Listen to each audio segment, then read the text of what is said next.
Жүректің дерттері. Көре алмаушылық, біреудің жеткен жетістігін көре алмау, қызғану, ақыр соңында сұмдық-зұлымдықтарға бару, қиянаттар жасау. Адам баласына ең көп зиян тигізетін осы қылықтар. Құлагерді өлтірген Қодар бас жүлдені алып қоятын болды. Ақан сері, құлагер бірінші келетін болды деп, қызғаныштан, көре алмаушылықтан, сондай адам айтса нанғысыз, хайуандықпен жазықсыз тұлпарға зұлымдық жасайды. Әлде олар Алланың адамдарға шексіз мейіріммен берген нығметтерін қызғана ма?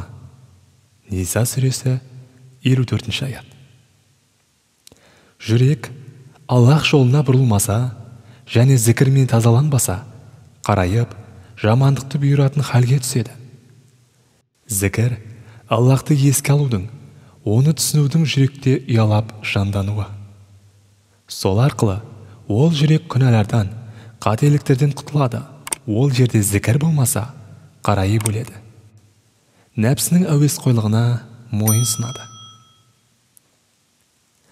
Әбу Хурайра Расулаллах жеткізген хадисте, пайғамбарымыз саллаллаху алейхи уассалам, күншілдіктен сақтаныңдар, өйткені күншілдік жақсылықтарды жалындаған оттың құрғақ шөпті жалмағаны секілді түгін қалдырмай жеп қояды деп айтты. Тәкаппарлық, көре алмаушылық және ынсапсыздық қызғаншақтықтың нәтижесі. Хадисте қызғаншақтықтың қаупі жайында былай дейді: 3 нәрсе бар. Бұлар барлық күнәлардың көзі. Бұлардан қайткенде де сақ болыңдар. Бірінші, тәкаппарлық.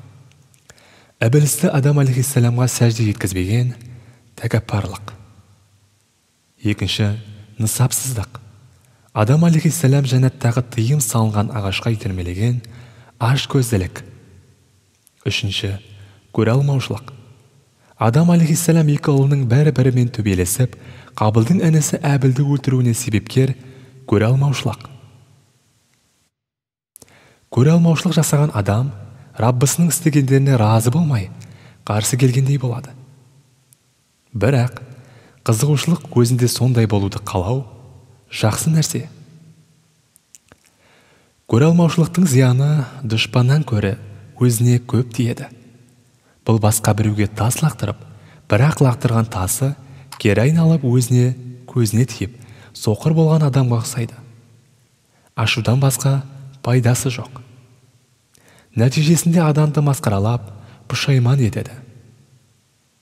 Міне, құрметті бауырлар, құрметті тыңдарман қауым, Аллах тағала біздерді көркем мінезді, салиқалы, тақуа мұсылмандардың қатарынан болуымызды нәсіп етсін.